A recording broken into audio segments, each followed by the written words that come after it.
Chronicles of Avel. This is a family-oriented game. It is a cooperative game of fantasy exploration and combat.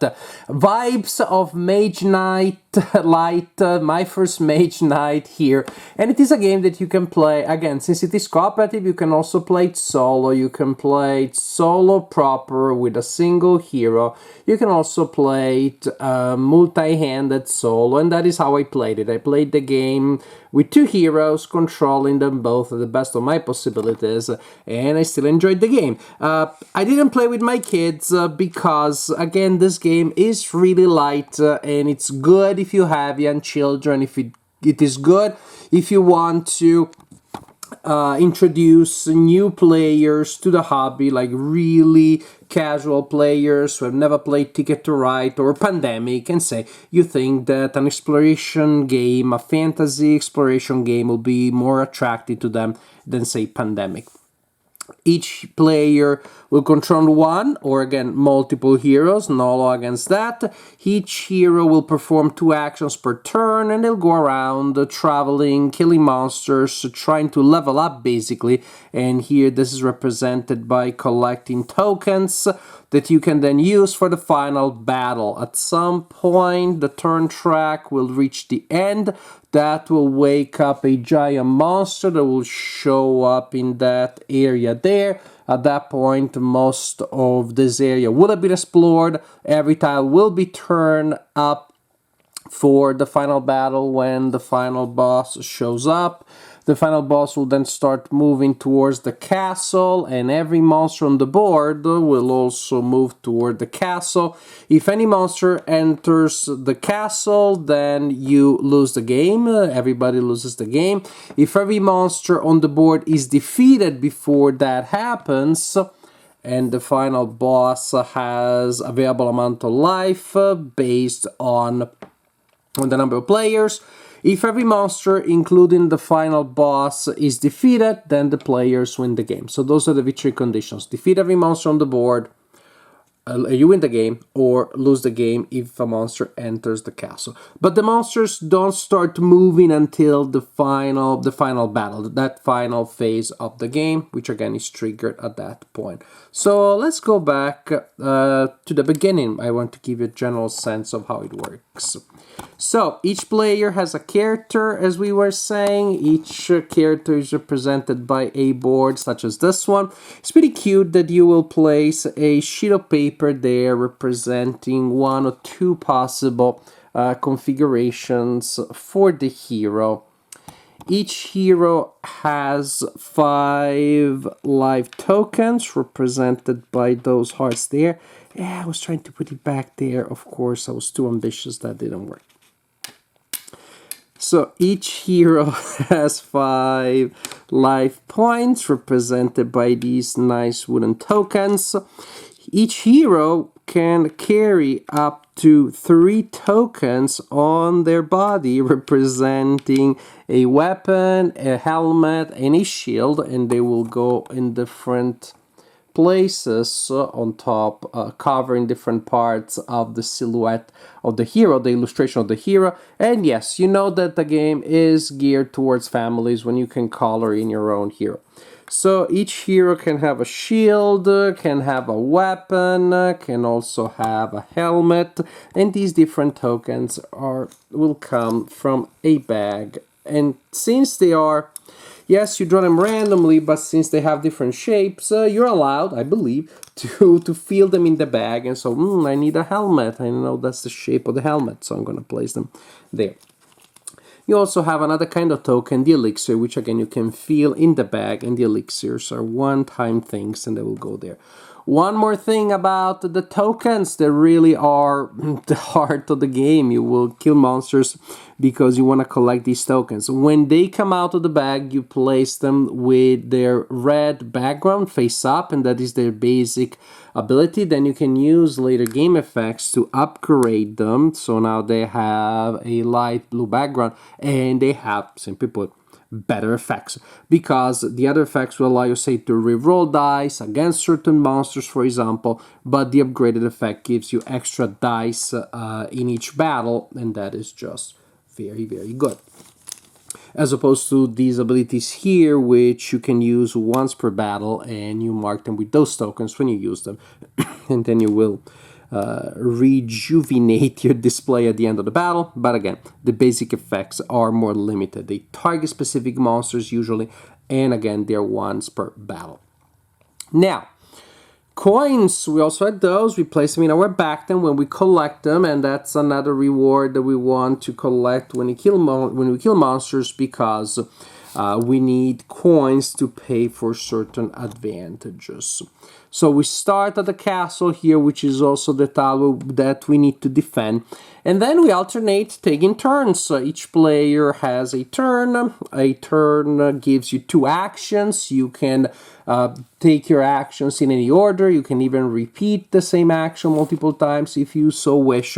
Once every player has taken their turn, performing their 2 actions, then the round is over, and that is when you move the turn tracker down to the next slot here, which will also trigger different effects. So for example, when you see the fang symbol here, then all monsters on the board that have been killed are respawned in areas with that symbol. Other effects may happen. Say for example, you may heal your wounds. Each player regains a heart if that is the symbol.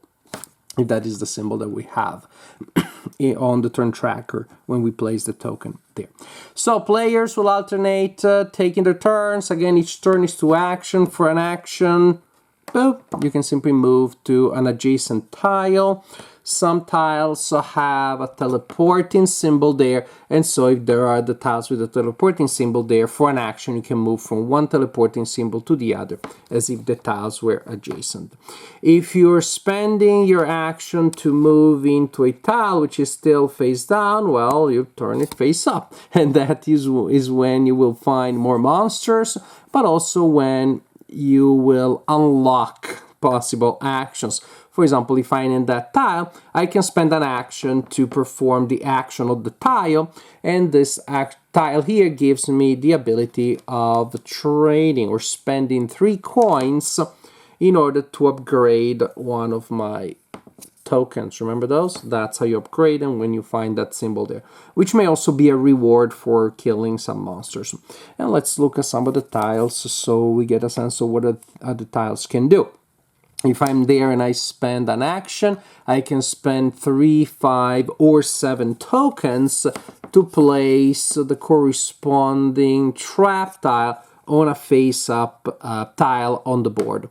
And these are traps, and then the big monster, ooh, I'm the big boss. When the big boss enters the battlefield and steps into a tile with a trap, then you roll those dice, hoping to generate damage icons that will damage them. Other tiles, this is a wish well, so you spend a coin and you roll dice, hoping to get good effects, so that's a variable thing. This is a tile that generates monsters. That's a tile that generates monsters, so you draw them from a stack and they go there, and that's an example of also a teleportation tile. Here we have a tile that generates a big monster, big monsters, big trouble, as you can imagine. Here we have a tile that, as an action, you can spend 3 coins to place a wall, a fortification on the castle tile. And then we have a tile that allows you, if you are there and you spend an action and you spend 3 coins, then you can place one of these tokens on a monster layer that is currently empty, and that seals it. Now monsters cannot respawn in that space. So again, your main actions will be to move, to interact with the tile that you're in, if you decide to do so, and to spend an action to spend the coins. But a very, very, very, very, very, very, very, very common action that you will take many times is to attack monsters, a monster in the tile that you are in. For an action, you can start a battle. If there are multiple monsters there, you choose the ones that you want to attack. Suppose I want to attack that one. Then, a battle will last up to 3 rounds. They're called clashes, so you can have up to 3 clashes for the monster. At least one, because you started the battle action, so why wouldn't you fight with the monsters at least once? After the first clash, you decide if you want to have a second one, and possibly if you want a third one. Of course, that only applies if you're still alive. I mean, if you're still conscious. It's a family-friendly game, so you don't die if your life goes down to 0. You're just stunned instead. Every clash, you will attack the monster with 2 green dice, plus other dice that may be generated by other effects. For example, that tile there will give me a red die, only it is not a red die, it's not the same color, it's an orange die. So it's always a bit annoying when things don't match that way. Suppose I decide to spend an elixir, then that also generates a blue die, a light blue die for each clash in the current battle. So I collect all of the dice that I possibly can roll, and also I look at the tile, and that tells me which die the monster will roll. Which dice the monster will roll. That monster will roll a black die and 2 purple dice, for example. So the dice are rolled and the effects are implemented. So that was the first clash of the battle. Each sword that I roll is 1 hit against the monster, but each sword symbol can be cancelled by a broken sword symbol that maybe the monster rolled. Each of these claw mark symbols that are rolled by the monster is a hit against me, which will remove 1 of my dice, but each is cancelled by the shield symbol. There may be other effects from my tokens that allows me to reroll dice. For example, this token here would allow me to reroll a black and a purple die, but only against brown monsters, so which I'm not fighting right now. Right now, I'm fighting a green monster. So these can be really situational that way. There may be different tokens. This token, for example, allows me to reroll a black die against any monster because it doesn't have an icon that specifies the kind of monster that I'm fighting against. So actually, in essence, the actual die roll that I just performed there, these two even cancel each other out. These two cancel each other out. 1 hit is left against the monster, so I place a hit token on the monster. The monster has 2 life points, so I need 1 more. So after a clash, I decide if I want to roll again, and let's say that I do. Then I roll my dice, and again I see which dice cancel each other out. These 2 cancel each other out. Is 1 more hit against the monster that defeats the monster, and the monster tile also gives me the reward, which is in this case to draw a token from the bag. And again, I can feel into the bag. I can feel in the bag to see. For example, if I'm attacking with that hero, maybe right now I want a shield. So I'm feeling into the bag, not peeking at all, until I find a shield. And I can tell because it has this little thing sticking out. Otherwise, the shields do feel very similar to the helmets there. And again, I place it with the red background face up. So that would be it for this action. And again, that's pretty much how it works. Remember, you have 2 actions each turn that can be spent to move and or attack monsters and or to interact with the tile. If the tile has an action, I can also spend an action after I maybe lost some hearts. I can spend an action to rest, in which case I recover 2 hearts. That is the effect of resting. What if I am stunned because I lost all of my life? Then I'm teleported back. My poor bodily remains are teleported back to the castle, where there are magical procedures that will get me back to my entire life. I get all of my life tokens back, but the cost for that is that I lose all of my coins, and I also lose a token, and that can be pretty tragic, because really, again, what you're trying to do is to kill as many monsters as possible while you are collecting definitely a token for each slot.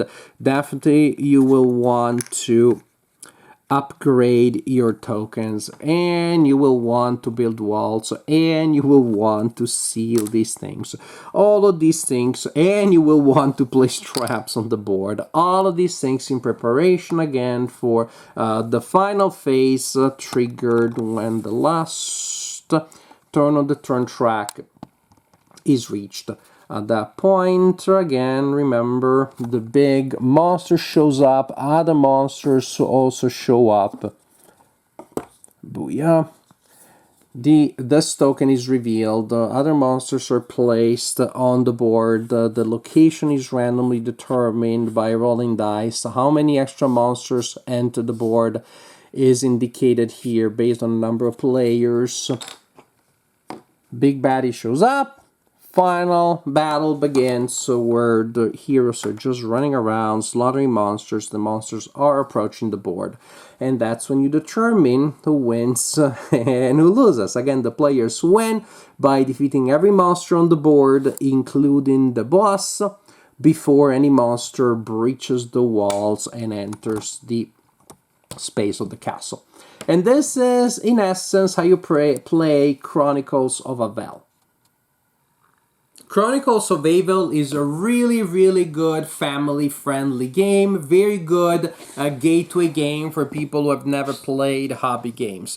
From the point of view of the production, everything looks really nice. The illustrations are nice, the tiles are nice and thick. There is that die that looks red on the token and it's orange in reality. That's the one element of the production which I don't like so much. Also, the game is not colorblind friendly, I believe, because the dice are marked only by their color and not by other icons or things like that. So there is that element. The game is language independent but not color independent.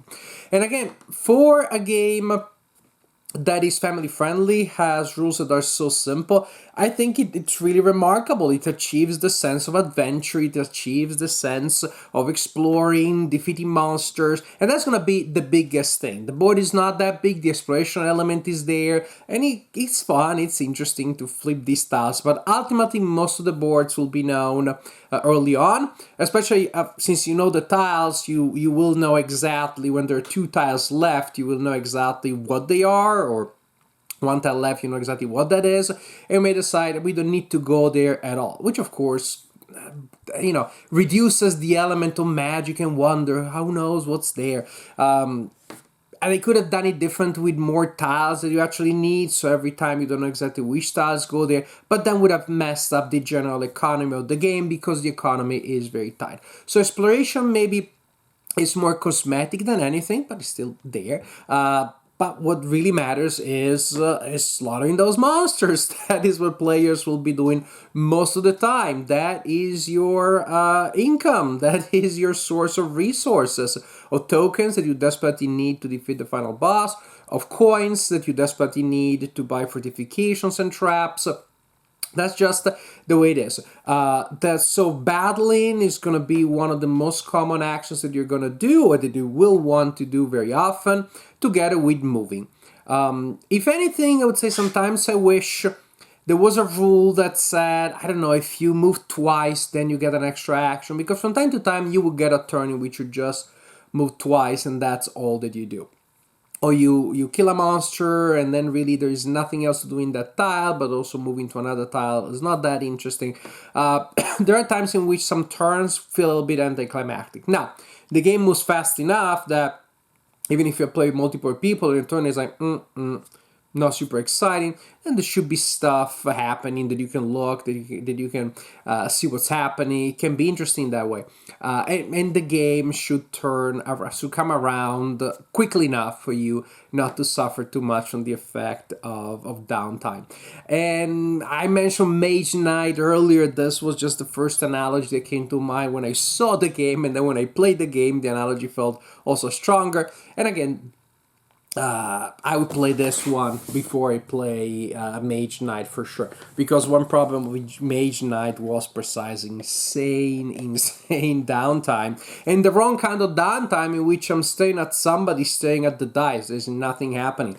in other games when people are taking the turn, maybe there's something that's happening there that at least I'm analyzing, I'm considering, may affect me. I'm thinking about my strategy based on that. But forgetting that that element, back to Chronicles of Avel. So it's a game that moves faster. There's gonna be movement and combat a lot, and it ultimately is a resource management and push your luck game, because of course you will have a lot of battles in which you play two clashes and you're almost dead, but so is the monster, and so you have to decide if you want to go again or not. And if you're far from the castle, everything that you want to do is far from the castle, then it would be very risky to be teleported back. Maybe your tokens are not so good anyways, and you want to go back to the castle, then you try to hit that monster, and it's two ways to win. If I hit the monster, I win. If the monster hits me, I get stunned and back. By the way, the two things can happen at the same time. It may be that you defeat the monster while you're stunned, and then first you defeat it, collect the reward, and then you're teleported back. So the push your luck element, the resource management element, is well done, is well implemented. The game flows well and nicely, again, of course, for a game this simple. I can really see young players getting really excited about this.